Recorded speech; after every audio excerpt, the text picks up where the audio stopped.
Well, Charito Kruvant, welcome to Partnering Leadership. And I can't tell you what an incredible honor it is for me to be interviewing you for this podcast. Oh, you're so wonderful. It is, Charito, for all these years, I've seen your contributions not only to the greater Washington community, but to the global community. And can't wait to hear a little bit about your leadership journey, your experience, so the listeners can benefit from it. So to start us off, I do believe that the way we grow up, where we grow up, has an impact on who we become. Whereabouts did you grow up, and how did that impact the person that you became? Well, it's a beauty because I'm so old. That is wonderful to remember years back. I was born in Bolivia, in pretty much the highlands of Bolivia. And my parents were kind of the old-fashioned landowners. And so we used to go usually from one farm to another. And it was, as a child, I just remember like a very large extended family. And the extended family always included all the support that a farm requires. So in many ways, I've always felt like it's a very special person because we were always with lots of people. When I was about, I think 8 or 9, the Civil War started in Bolivia, and my parents were kind of in between that process because they were believers that land ownership belonged to the people, the indigenous people. On the other hand, they had a lot of land, so there was a lot of tension and controversy, which made my parents not be in total relationship with the rest of the closer family. And so my father was very much a change maker at that time. And so we enjoy the process of understanding that people belong to the land and the land is not owned by people. And it was something very special to me at that time because I was a little one. But we went through all those painful experiences of civil unrest and the fears of relatives disappearing or dying out of war, and also kind of having to be sometimes afraid of all kinds of crises. And so then my family moved from Bolivia to Argentina. And when we moved from Bolivia to Argentina, I remember my close family, we were 32. We were 32 that went in one plane from Bolivia to Argentina, and still with me, because my family was also, the nannies and all of that. That was the family, and we stayed in Argentina for I think about 3 months. It seemed like a whole life in a little hotel, and we were kind of in hiding, and it was just wonderful. Charito, it takes someone like you to take what for most people would seem as a traumatic experience and see a wonderful element to it. So this relocation first to Argentina and sort of the turmoil that you and your family were facing in Bolivia, how did that shape the woman that you eventually became? The biggest issue was that my parents and all my so-called close family really made us understand that you are in whatever actions you have, that's whom you are. And so it's very important to be kind, be loving, be respectful. And the other part that my father always used to insist is you can lose your land or you can lose your money, but you can't lose your education. And so that then it became a big issue that no matter where you are in life, you have to do both, have enough knowledge. And secondly, it doesn't matter if you were well off or not, you have to be self-sufficient and be able to have a job.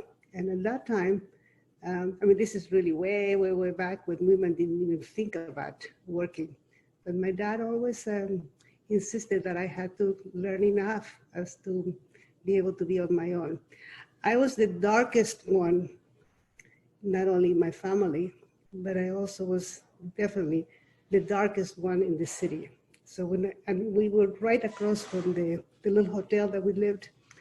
We were right across from what's called Casa Rosada, which would be like the White House. So when I would go and walk and play with the pigeons, because the Casa Rosada had a lot of pigeons in the front, um, I was definitely different. I was not only super dark and tiny, kind of sturdy, indigenous, like with muscle, but I was also happy.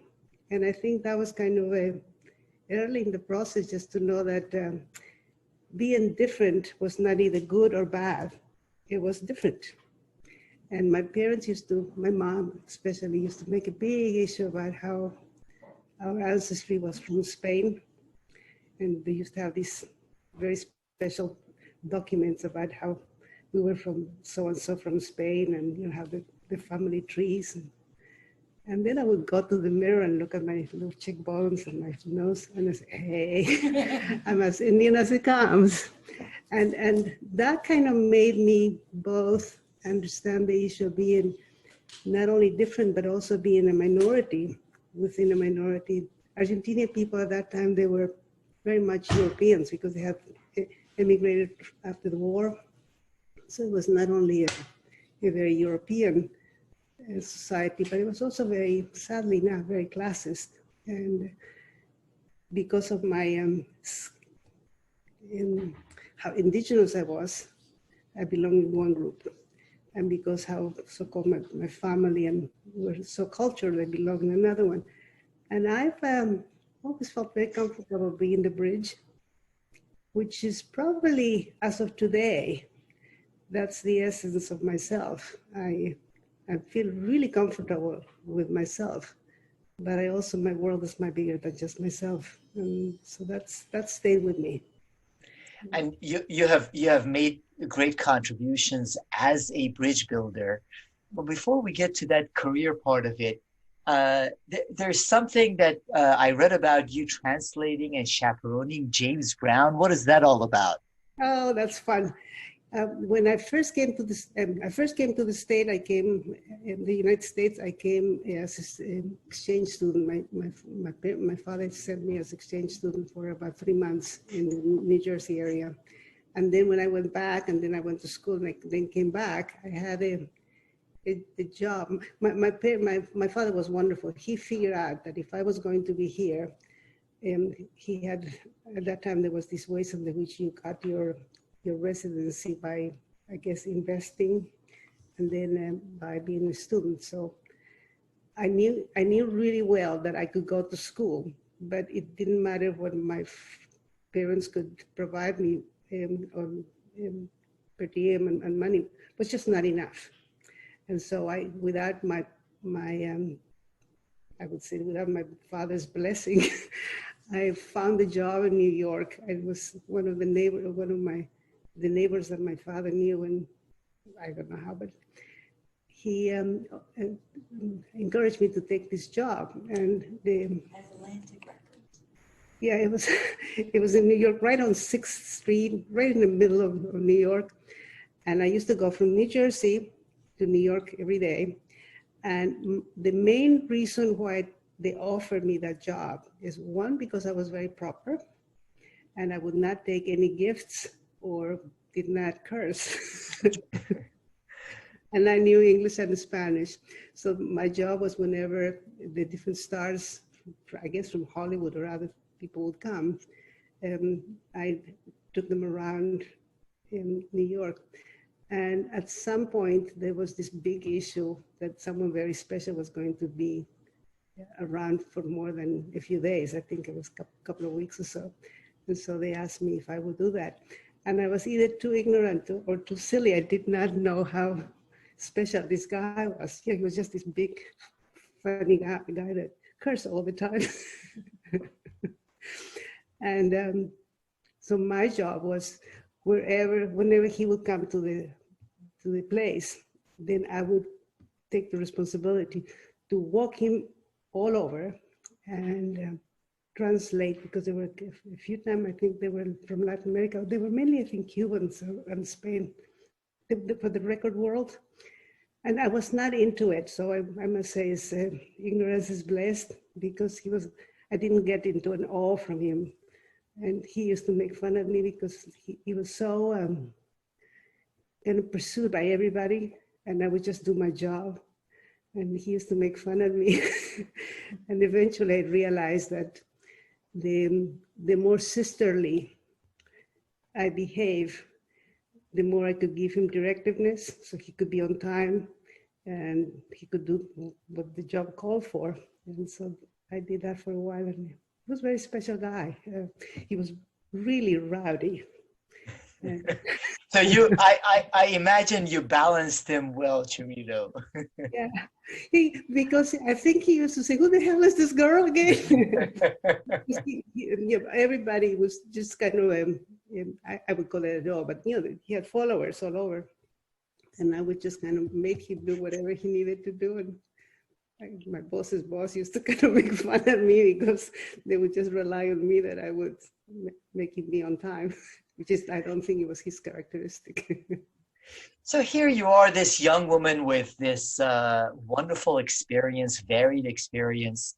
What did you want to be at that point in your life when you had career aspirations? What did Charito want to be? Well, that one to me was just kind of, I guess, like if you work in the supermarket and you get paid by the hour so you can get gasoline. I saw that job as that. But what I really wanted from early in the process was to be able to be and calling it a teacher might be too limited. I always wanted to be involved in learning and the idea of providing learning and opportunities to others. So from the very beginning, I had that experience, and the United States was perfect for me because it was during the period, first of all, Head Start was being initiated. And it was also the time where I felt really connected, not only on issues of poverty, but through school, I had to be able to do some voluntary work or an internship. And I was given the opportunity to go to Hoboken. Hoboken now in New Jersey is very fancy, but at that time it was totally dilapidated. And cross-culturally, it was one of those experiences where, to me, poverty was you don't have shoes and you don't have a refrigerator. But when I went to Hoboken, kids had cars and shoes and refrigerators. So it was the understanding that I got from the levels of poverty, which is what I call the poverty of the soul, which is more corrosive than the lack of money or economic means. When you feel that you're already unable to make it through, the possibility, you're defeated. So the possibility of success becomes much more complicated. So that was a good learning for me, because my faith and my commitment to be sure that those kids had to have a better life. And it was not economic, only and exclusively economic poverty. It was a whole systemic issue that needed to be resolved. So I've learned a lot about, particularly Head Start, and how it's not just the schooling component, but it's the difference of schooling and education. Education includes a lot more than schooling, where you actually learn something and integrate, and then you are part of a system in which you are able to apply your learnings and to give back. And both I found myself comfortable being in that world, and since that time, that became my calling. So you picked up that calling in Hoboken, New Jersey. What gave you the idea to take this mission of educating, especially young girls around the world, worldwide? I had this, by that time, I had this great joy of my boyfriend that had been in my exchange student time when I was 15. By that time, we were actually, we got married at that time. So he was going to go to school in Wisconsin or in Massachusetts, and it was too cold. I do remember looking at the map and saying, all right, if you're going to go to school, we're going to go to a place that is warm. And so we looked at the different places where he could get scholarship or a good school for his PhD in economics. So American University was both a warm place and international. So we came here, and I had this wonderful opportunity to work at the University of Maryland one more time in issues of education. And then because of my ability to do both cross-cultural learning and translation, actually in Georgetown, there was a wonderful dean, Dr. Lado, who was the dean of the School of Languages and Linguistics. He hired me to be part of a team, to be part of a research team on how children learn best. And because I'm dyslexic, I sometimes am a total dumb person. I can't figure out A from B. If I have to do phone calling, remember like the old-fashioned ways of doing the rotation numbers, I could never call anyone because the numbers just get all mixed up for me. So in one level, it's hard for me, like a bumblebee, I go from one thing to another. But in another one, I can make connections, and most of the time, people go through the steps of logic and they don't get to the level of connectivity that I do. So that research allowed me to know that I had much more ability to learn something, that my learning preference was more auditory than the ability to read. And I was lucky, because since that time, I've learned I didn't have to waste my time on trying to read carefully every word. And so I learned to always find the most knowledgeable people and learn from them. So my memory and my ability to listen and to connect information comes from auditory learning. And you're one. I've learned so much from you. And so instead of reading the book, I might spend some time learning about the individual and then learning from the individual. And that's a gift that I was given, because throughout the years in the world that I lived, where were mainly men that were the leaders in both in the region and in the world, I searched for them and the things they were doing, and I listened to them and I asked questions. And so I did a lot of learning that way. And there was also, I think, the time where men needed to figure out that their roles were changing, and many of them started to understand that women were supposed to be part of a more equal society. And these men had daughters or wives that at home they were giving them a hard time. So they could connect with me and I could connect with them and figure out how they could be greater men. And I found that that was their gift they gave me. And in Washington, where the issue of power, sometimes it's so isolating. Some of them were having a hard time sharing those things from home, and they could share things with me, and I totally appreciate it and learn from them. Well, you actually built on whatever people chose to share with you, Charito, to share a lot with people globally. Now, I know Creative Associates has had a presence all across the globe, from Central and South America to conflict regions in Africa and Middle East. What would you, as you reflect on your career of building this wonderful organization with a wonderful legacy, what do you see as a couple of pride points of impact of you and Creative Associates? First of all, I think as time goes by, that sense of that I had about myself, that I couldn't do anything alone by myself. I'm just sharing with you my dyslexia, inability to do basic things. The opportunity to identify myself on some common issues with other women that we can work together. So that team building became critical to me. And so my process of leadership, instead of doing it alone, was always finding those who are the best, and we can have a common goal or common mission, and then go for it. It always allowed me to do more than I could remotely do myself. And so that's something that became very early in the process important to me. Even before Creative Associates, the Ford Foundation used to fund us doing some work in the Washington metropolitan area, in which connecting African-American teachers, which at that time they were called Black. Luckily now they're called Black again, but for different reasons, but now Black are Black. Yes.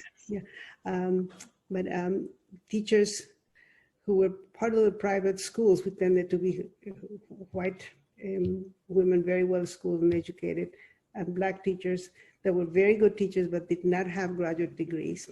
And so part of my job was to be part of that team that identified some of those African American or Black teachers and be able to go to graduate school and be what's called Master of Masters. And that was a wonderful time for me, because one more time I was able to do part of that connecting world. And I had a wonderful boss who was just terrific. And that understanding that the world, there are two things. At that time, it was for Washington metropolitan area, the region, was very intense. There were fires, there were all kinds of really stressful moments. In the same way that we're feeling right now, that stress of protests, and you don't know if the issues will become much more virulent and violent. But being part of that sense that either we can be angry or we could do something both for ourselves and others became my mantra. And since that time, every day when I wake up, I do pray that may God allow me to be able to do something both for myself and for others. And I became useful if I can be myself doing something for others in which they can do better. And so that became very important. And in Washington, as it is around the world, at that time, women were very limited, both in their professions, but in their ability to feel a level of connectivity to a larger, not only a larger cause, but a larger business. So I never shied away from the risk of knowing that to do more, you have to have more, so that you can have the resources to be able to plan and do more in the future. So that became the kind of the side of the entrepreneurial side that I have, where I'm comfortable building for the mission, but also pursuing enough resources where I can have a larger impact. And at different times when the United States was in very difficult times, I call it proxy wars, but in Central America and other places, it was important to be sure that the United States was beyond just lethal aid, that we were able to provide some support. And I think I did beyond lucking out. We pursued those activities, and we worked in areas where the combat was ongoing, and our job was to work with civilian society so that the kids would be safe, which is what I feel so strongly, that no matter where in the world, we have the responsibility to make our children safe, and then provide them with some way under which schooling can provide a sense of normalcy, not only for the child, but for the community, so they can plan for the future. So throughout the years, we went from doing small things for young girls in Central America to later on, when I think one of the greatest joys for me, this is a long time ago, but when the war in Nicaragua was ending, the Senate said that they would stop lethal aid, but they were going to provide support to the combatants. And there were all kinds of really fancy companies that were bidding, and we won this contract to be able to go to the mountains in Honduras and to bring the people who were there, bring them down to back to their communities. And when we went there were about 10,000 young people, which they were just extraordinarily disciplined. They had been fighting for so long. And when I connected with them personally, we realized that most of these youngsters, they had been child soldiers. They knew life from death, but they didn't know how to read and write. And there was no greater joy in my life that in 3 months, we figured out a way in which all the discipline and all the learnings to be soldiers that they have gone through, we transfer that from that to being able to read and write. And after 3 months, they could not only read and write, but they could pass tests and go through from first grade to third grade to fifth grade. Yes. That is absolutely incredible, Charito, because you established the pillars of what a normal society needs for these folks to be able to transition back into their communities, into their villages and cities. And since that time, we literally became experts at that, knowing that for different reasons around the world, war exists.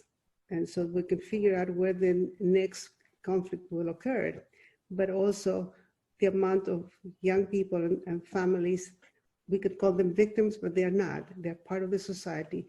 How to be sure that they can continue either not only being educated, but that their lives could be at least harm.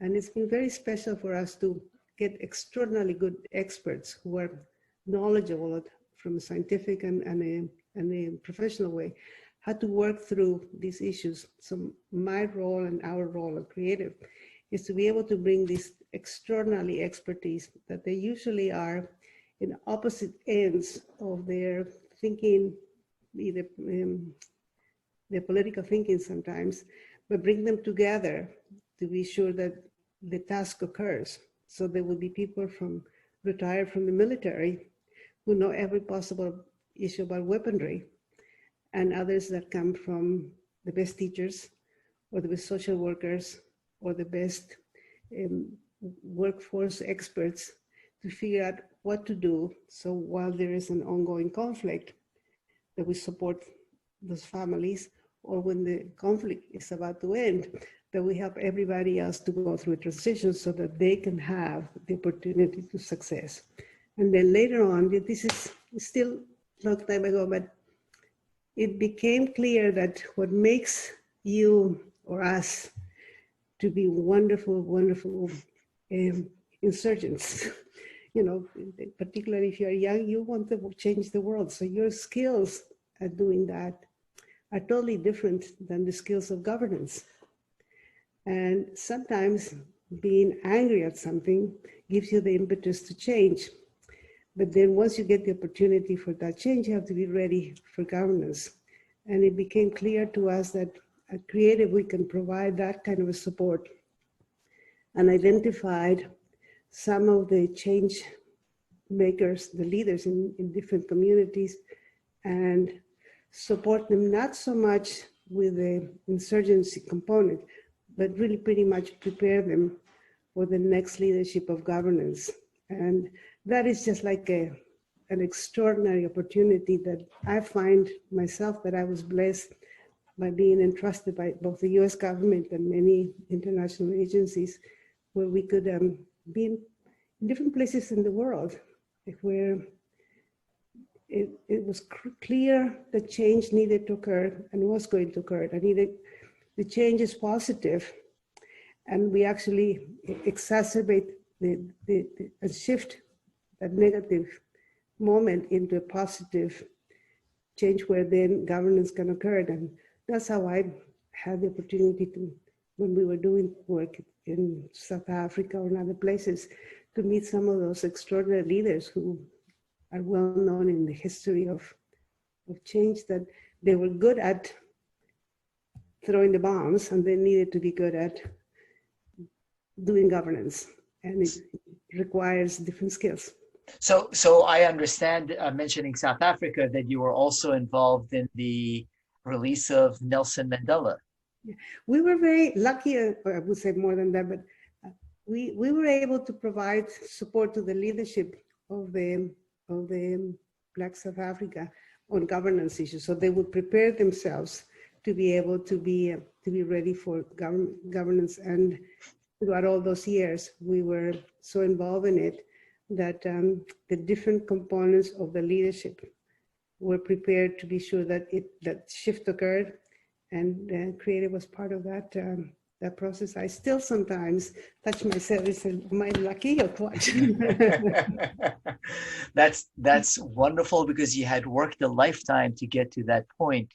Now, Charito, when I reflect on leadership, obviously you had to have magnificent leadership to grow your own organization, Creative Associates, but you've also seen and faced some of the toughest leadership challenges in bringing together communities and groups that have been fighting over the years. So as you reflect on leadership advice, leadership lessons that you've learned based on these experiences, what thoughts and perspectives do you have on that? There's a combination of issues that I think are important. I've learned that from other wonderful leaders, but one is you have to be a commitment to change for a better world, not just for myself, but for others. The other one is you have to have skills to do that. You can't just wish it. And you have to also identify others who are willing to go through that journey with you.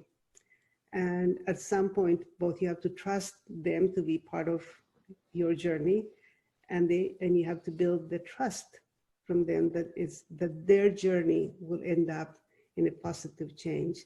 So it's skill-based, it's planning, it's in being able to envision. I mean, when we talk about what would happen to this country if there's no change, or what will happen, you have to envision what it would be and the culture in which people live, and go for it.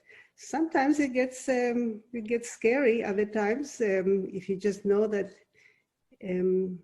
you're doing it for a larger cause, that physical moment of stress becomes the physical moment of excitement that allows you to go to the next step. So I don't get frazzled by toughness. You just know it's, when the blood goes all throughout you, that's excitement. The same blood suffering that goes from anger and fear. Breathe in, breathe out. Thank God that you're there, and keep on going. There have been sometimes in the many years that I've been involved in this, that sometimes you know that you just lucked out that the shelling occurred, like not in the front of the car, but in the back of the car.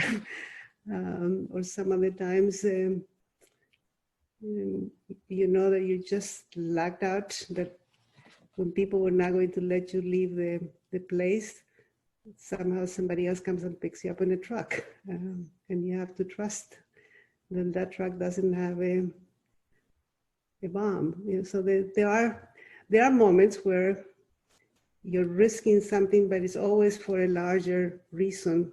And it's not kind of knowing that little balance. For me, it was somewhat exciting, but it was also sometimes difficult, because my children, particularly when they were teenagers, they understood we were all together in this process.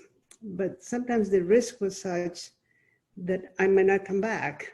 And so knowing that I was doing something that maybe was, like my pure loving mother-in-law used to say, it's not too much risk.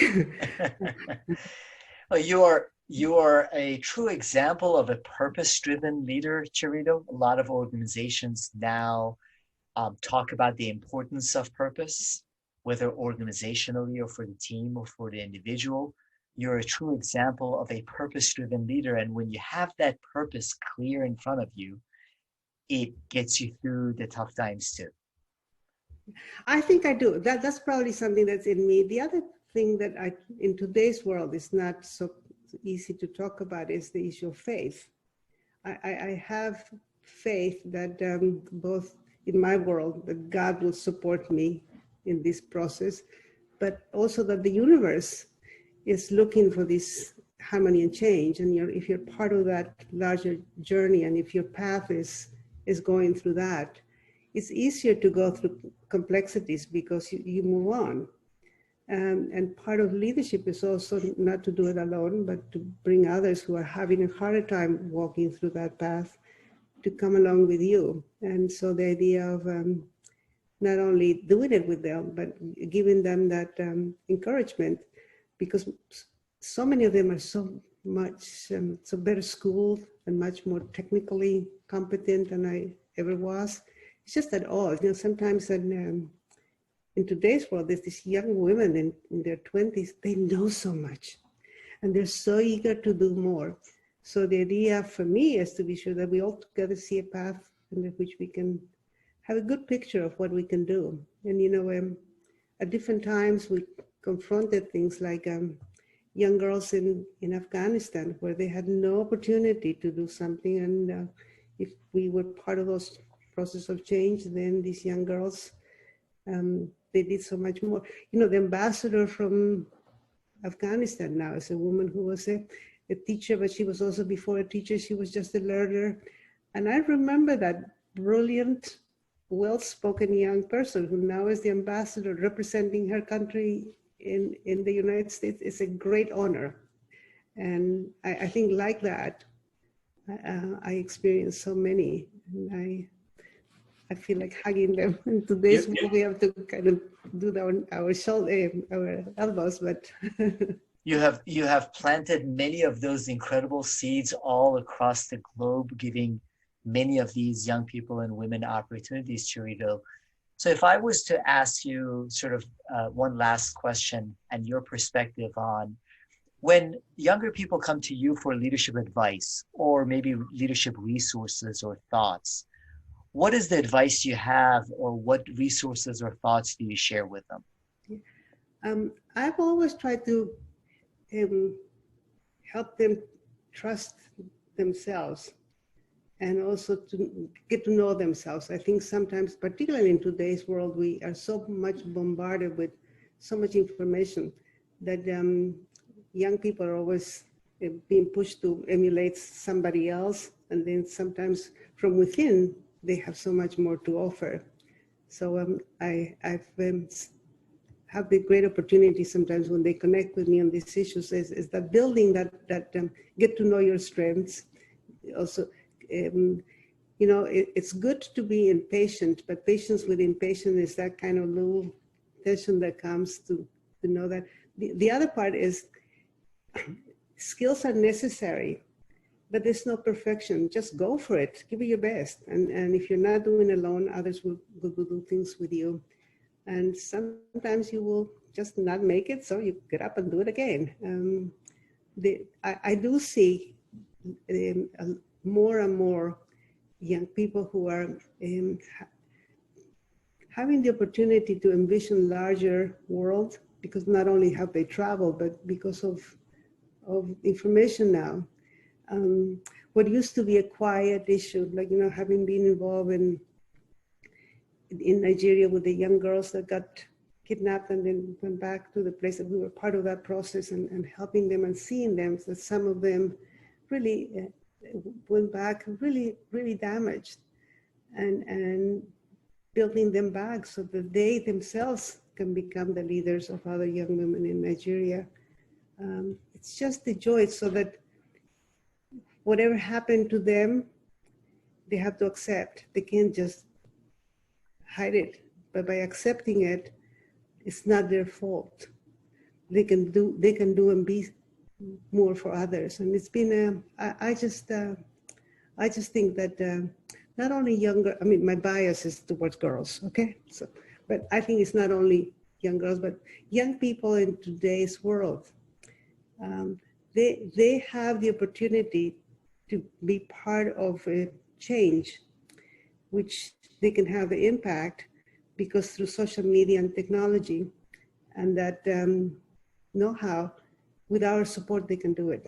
And I feel very strongly that that's our responsibility to help them see that path and not Well, give up.